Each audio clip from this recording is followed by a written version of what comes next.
পাকিস্তানে ইরান ও যুক্তরাষ্ট্রের মধ্যে অনুষ্ঠিত শান্তি আলোচনা ব্যর্থ হয়ে গেছে। কোনো চুক্তি ছাড়াই দুই দেশের প্রতিনিধি দল নিজ নিজ দেশে ফিরে গেছে। পাকিস্তানের মধ্যস্থতায় ২১ ঘণ্টা ধরে চলা এই ম্যারাথন বৈঠকে তীব্র উত্তেজনা ও বাকবিতণ্ডা দেখা গিয়েছে, যা শেষ পর্যায়ে চিৎকার ও চেঁচামেচিতে রূপ নেয়। পাকিস্তানি মধ্যস্থতাকারীরা দুই দলকে আলাদা করতে বাধ্য হয়। বৈঠকটা শুরু হয়েছিল বেশ শান্তিপূর্ণভাবে। ইরানি প্রতিনিধিদের প্রধান, ইরানের পার্লামেন্ট স্পিকার মোহাম্মদ বাঘের গালিবাফ এবং মার্কিন ভাইস প্রেসিডেন্ট জেডি ভ্যান্সের মধ্যে হ্যান্ডশেক হয়। চা নাশতার আয়োজন ছিল এবং প্রাথমিকভাবে উভয় পক্ষই আশাবাদী মনোভাব ব্যক্ত করেন। পাকিস্তানের প্রধানমন্ত্রী শেহবাজ শরীফ এবং সেনাপ্রধান আসিম মুনিরের উপস্থিতিতে আলোচনা শুরু হয় সেরেনা হোটেলে। কিন্তু সময় যত গড়ায় ততই যেন পরিস্থিতি আরও খারাপ হয়ে যায়। মার্কিন দূত স্টিভ উইটকফ ও জ্যারেড কুশনারের সঙ্গে ইরানের পররাষ্ট্রমন্ত্রী আব্বাস আরাকচির আলোচনা বাকবিতণ্ডায় গড়ায়। তুর্কির সাংবাদিক সেদিন তার এক্স অ্যাকাউন্টে দাবি করেন, আরাকচি ও উইটকফের মধ্যে উত্তেজনা এতটাই তীব্র হয়েছে যে প্রায় হাতাহাতির পর্যায়ে পৌঁছে গেছে। এই সাংবাদিক লিখেছেন, হরমুজ প্রণালীর ব্যবস্থাপনা নিয়ে মারাত্মক মতবিরোধ হয় সেখানে। তখন ইরানের পররাষ্ট্রমন্ত্রী আব্বাস আরাকচি নাকি চিৎকার করে বলেন, ইরানি জনগণকে কখনো হুমকি দিও না। এই দাবি ইসরায়েল হায়ম সহ কয়েকটি মাধ্যমে উল্লেখিত হয়েছে, যদিও এটি সম্পূর্ণভাবে নিশ্চিত নয়। অনেক বড় মাধ্যমে এই শারীরিক সংঘাতের বিস্তারিত কোনো উল্লেখ নেই। তবে উত্তেজনা যে চরমে পৌঁছেছিল তা সকল প্রতিবেদনেই স্বীকৃত।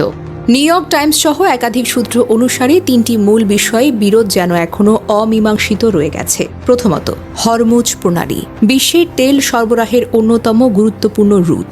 যুক্তরাষ্ট্র চেয়েছে এটি অবিলম্বে খুলে দিতে, যাতে তেলের দাম নিয়ন্ত্রণে আসে এবং অঞ্চলীয় অর্থনীতি স্থিতিশীল হয়। ইরান সরাসরি প্রত্যাখ্যান করে বলেছে, বৃহত্তর চুক্তি না হওয়া পর্যন্ত কোনো পরিবর্তন নয়।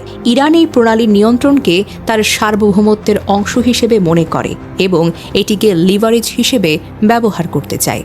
২. ইরানের সমৃদ্ধ ইউরেনিয়াম মজুদ। যুক্তরাষ্ট্র চায় ইরান পারমাণবিক অস্ত্র না বানানোর দৃঢ় প্রতিশ্রুতি দিক এবং উচ্চ সমৃদ্ধ ইউরেনিয়াম মজুদ ধ্বংস বা হ্রাস করুক। ইরান এখনও এমন কোনো নিশ্চয়তা দেয়নি। ৩. জমাট সম্পদ। ইরান দাবি করেছে প্রায় $২৭ বিলিয়ন জমাটবদ্ধ সম্পদ ছাড়িয়ে দিতে। যুক্তরাষ্ট্র এখনও এতে রাজি হয়নি। এছাড়া লেবাননে যুদ্ধবিরতি, নিষেধাজ্ঞা প্রত্যাহার এবং আঞ্চলিক স্থিতিশীলতা সহ আরও অনেক বিষয়ে মতপার্থক্য ছিল। এদিকে আলোচনা শেষে মার্কিন ভাইস প্রেসিডেন্ট জেডি ভ্যান্স বলেন, আমরা কোনো চুক্তিতে পৌঁছাতে পারিনি। এটা ইরানের জন্যই বেশি খারাপ খবর। তারা আমাদের শর্ত মানতে রাজি হয়নি। তিনি ইরানের ওপর দায় চাপিয়ে বলেন, পারমাণবিক অস্ত্র না বানানোর প্রতিশ্রুতি এখনও পাওয়া যায়নি। অন্যদিকে ইরানি কর্মকর্তা বলেছেন, যুক্তরাষ্ট্রের অযৌক্তিক দাবি এবং আগ্রাসী মনোভাবের কারণে আলোচনা অগ্রসর হয়নি। তারা জোর দিয়ে বলেন, ইরান তার জাতীয় স্বার্থ রক্ষায় অটল থাকবে। এই আলোচনা ছিল 2025-26 সালের ইরান যুক্তরাষ্ট্র সংঘাতের পর প্রথম সরাসরি উচ্চ পর্যায়ের মুখোমুখি বৈঠক। এর আগে ওমান, জেনেভা ইত্যাদি স্থানে পরোক্ষ আলোচনা হয়েছে, কিন্তু কোনোটাই সফল হয়নি। বর্তমানে একটি 2 সপ্তাহের অস্থায়ী যুদ্ধবিরতি চলছে, কিন্তু এটি এখন খুবই ঝুঁকির মুখে। হরমুজ প্রণালী বন্ধ থাকায় বিশ্বব্যাপী তেলের দাম যেন বেড়েছে। অর্থনৈতিক চাপ তৈরি হয়েছে। পাকিস্তান এই আলোচনায় গুরুত্বপূর্ণ মধ্যস্থতাকারীর ভূমিকা পালন করছে, কারণ উভয় দেশই ইসলামাবাদকে বিশ্বাস করে। তবে ব্যর্থতার পর এখন যুক্তরাষ্ট্র নতুন করে সামরিক চাপ এবং ইরান কঠোর অবস্থান নেওয়ার সম্ভাবনা দেখা দিয়েছে। ইরানের পক্ষ থেকে দেখলে ইরান তার সার্বভৌমত্ব, পারমাণবিক অধিকার এবং অর্থনৈতিক স্বার্থ রক্ষায় অবিচল। তারা মনে করে যুক্তরাষ্ট্র ও তার মিত্ররা, বিশেষ করে ইসরায়েল, দীর্ঘদিন ধরে ইরানকে দুর্বল করার চেষ্টা করছে। হরমুজ প্রণালী তাদের শক্তিশালী কার্ড।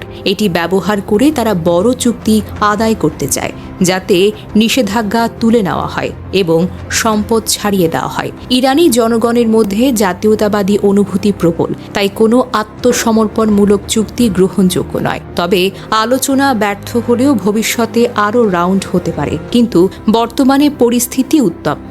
হরমুজ প্রণালী, পারমাণবিক কর্মসূচি এবং আঞ্চলিক প্রভাব দিয়ে দুই শক্তির মধ্যে চাপা সংঘাত অব্যাহত রয়েছে। এর প্রভাব পড়বে বিশ্ব অর্থনীতি, তেলের বাজার এবং মধ্যপ্রাচ্যের স্থিতিশীলতার উপর।